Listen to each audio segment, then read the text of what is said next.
Hello and welcome to a special audio-only episode of a Right Roll podcast with me, Andrea. And me, Emmy. We're talking all about the Princess of Wales carol service which took place last Friday, and joining us is our amazing royal editor, Emily Nash, who attended the service and can tell us all about it. Yes, the theme, the guests, the no-shows. Let's not make her wait anymore. I'm dying to get all of the details. Right, let's do it. Woo!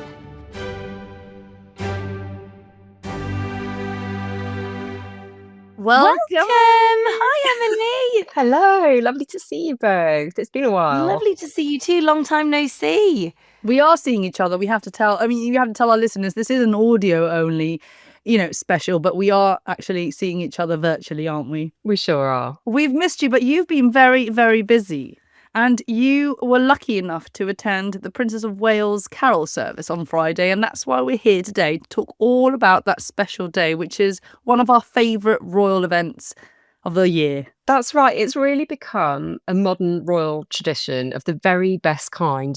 That's what the royals do so well, is they bring people together at times of celebration or of poignancy, and they're able to sort of help us celebrate in a way that other people can't bring us together. And this one is just so special. Obviously, it's festive. You have all the Christmas decorations, the music, but it's also a chance to spotlight some of the amazing work that's being done up and down the country, often by people who are completely unsung heroes. What was the theme this year? So the theme this year was love, compassion, and connection. And I was thinking about this just while we were waiting to start recording. In some ways, this is almost like an alternative Christmas message that we're getting from Kate each year. We got so used to having the Queen's Christmas Day message and now the King's, often talking about, togetherness, how we can have a better society, some reflection on the important things in life. And this is really what she is doing in a slightly different way. So it's almost like a more modern, more direct way of communicating. I mean, obviously you can't be more direct than delivering a to camera message on Christmas Day, but it's just a slightly different way of doing it. And it's very emotionally led, I would say. Do you think she'll start using it to make hints about the years in throughout time?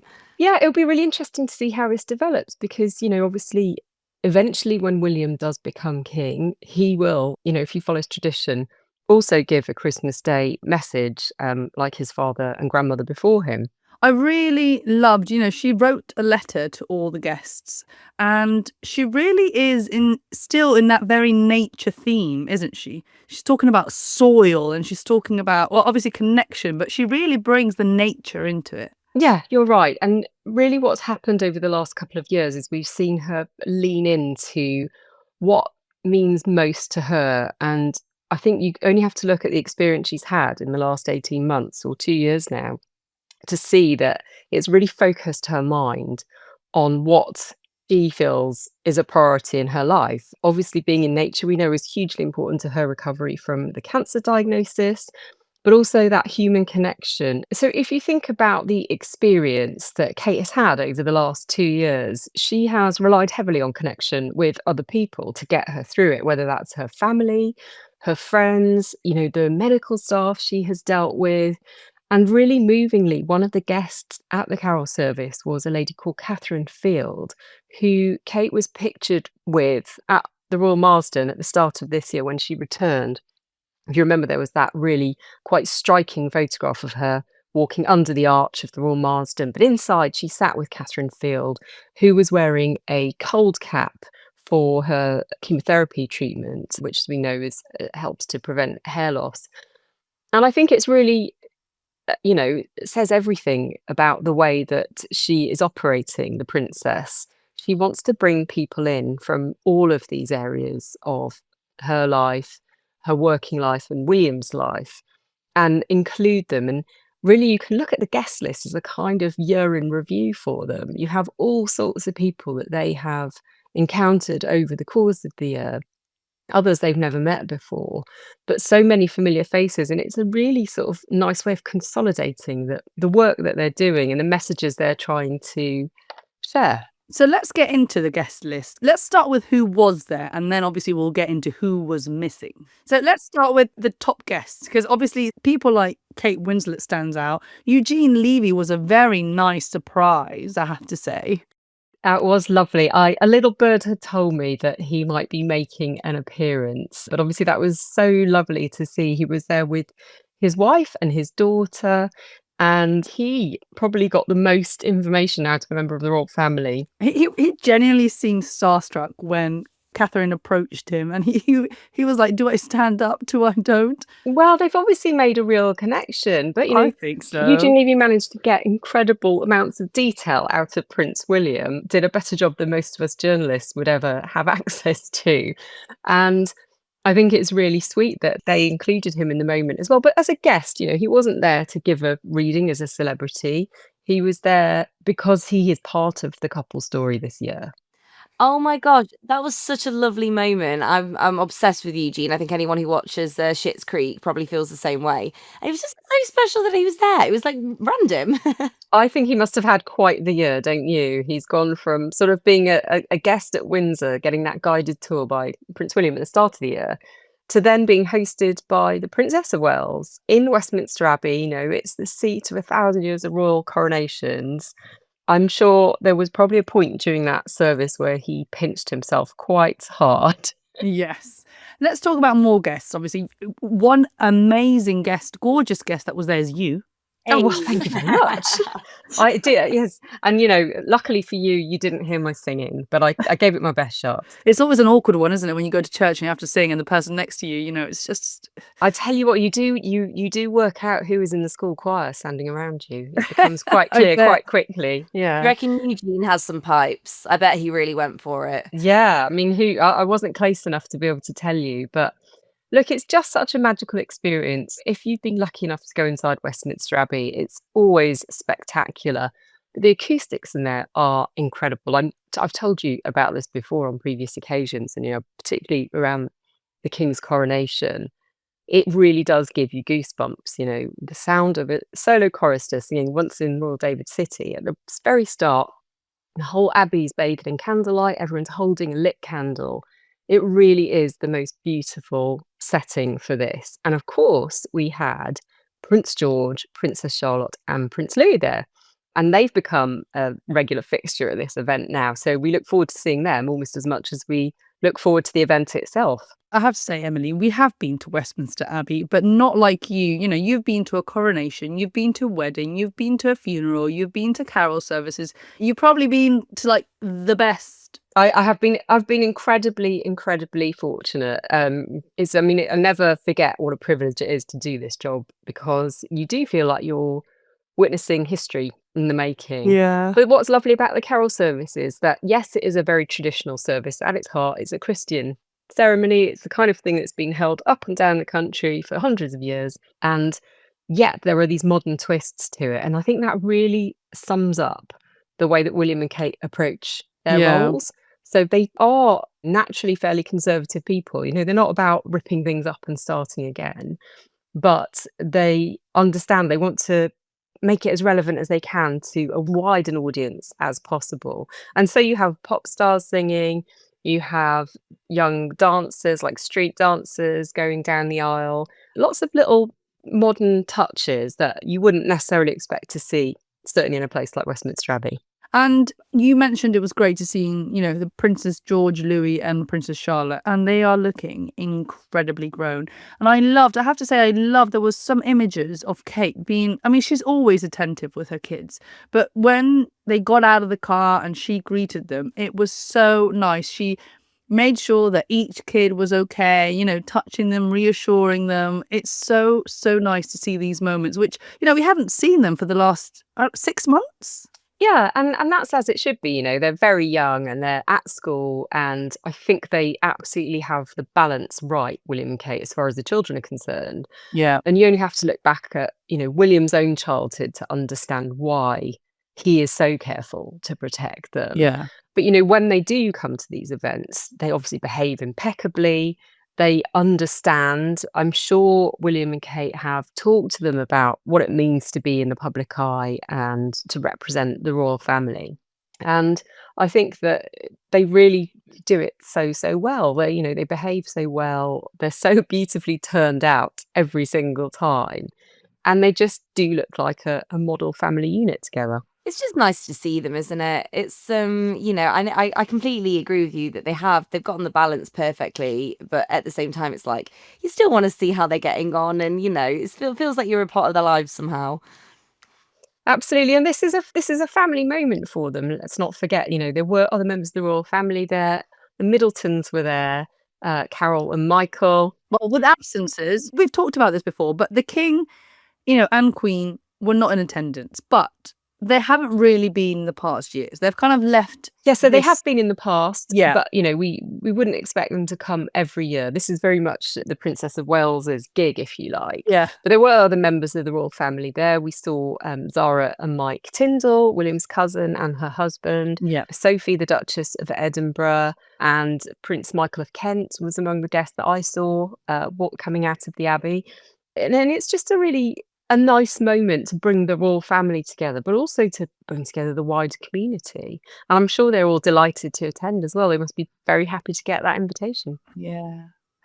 Also absent were Princesses Beatrice and Eugenie, but they actually took to Instagram on the night to wish, the Princess of Wales well and, explain that they just could not make it work. Yeah, that's right. My understanding is that the invitations for family members certainly go out very early in the year, because you have to remember the royal family's diaries are generally planned very far in advance. And whenever they were given the dates, they were already committed elsewhere. Yeah. So it's certainly not any reaction to what's been going Going on in the on. news in recent weeks.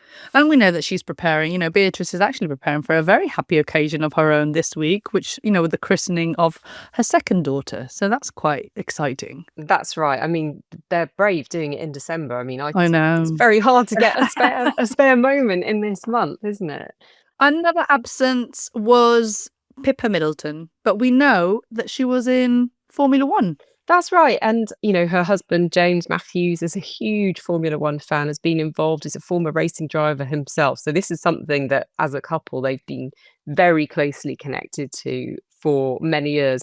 I'm sure she was sad to miss the carol service, but, I mean, what a weekend to be at the Formula One. I It was know, a what a fantastic result for Lando Norris. Lando Norris. Oh, so good, so good. So I know all about Eugene, Emily, because I love him. But what other celebrities went to Kate's service? And also, I want to ask about the decorations and everything like that. I mean, who put it all together? Because it has to be, it's not just us looking at a Pinterest board. There has to be some serious specialists at work. Well, you say this, but I think the princess is really incredibly hands-on. She's across all of the detail. We know how artistic she is, and creativity is incredibly important to her. So she is definitely very involved. But we had this beautiful sort of woodland wonderland, I suppose, as you entered the abbey, a kind of naturescape that was put together by Jamie Butterworth, who's a young horticulturalist. So bringing together two of her loves there, nature and art. And then we had inside, of course, guests including Hannah Waddingham. Now, Hannah was due to sing at the start of the service and was unable to because her voice had gone. I guess she's been working incredibly hard. She's also obviously worked with William as well on Earthshot, so she's very connected with the Waleses. But on the night, she was very brilliantly replaced by a singer called Zach Abel, who sang Silent Night and did a brilliant job of it. And that must have been incredibly nerve-wracking because, she did only pull out in the hour or so before the service began. Kate Winslet and Chiwetel Ejiofor both gave readings, and that's really exciting to see, these two brilliant actors up speaking in the pulpit. Kate Winslet actually read something that she wrote herself. Kate wrote her own address to the congregation, which was very moving. And she said, "Love doesn't always arrive wrapped in ribbons.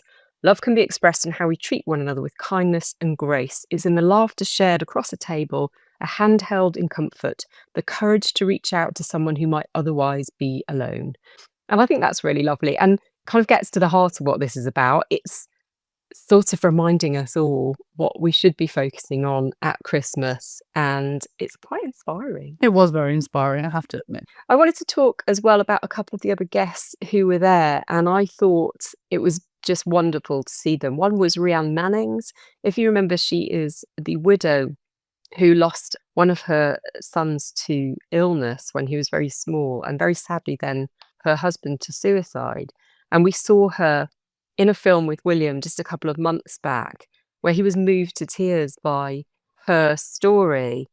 And I think that's so lovely that she has been included in this. And this is a Yeah. relationship that's been going on, by the way, since about 2016, because she was involved in the original Heads Together marathon that the couple were involved in as well. So it really shows the sort of connections that they make are ongoing. They don't just wheel people out for a photo No. opportunity. And I also love the banter that they had with the Tupperware. Let's not forget about You're that. not over the Tupperware, are you, I'm not over Andrea? it. I loved it. And I loved how they played with it later, because everyone was like, what happened to the Tupperware? And, they gave it back to her. She, they continued the banter, what we call banter. So I loved that.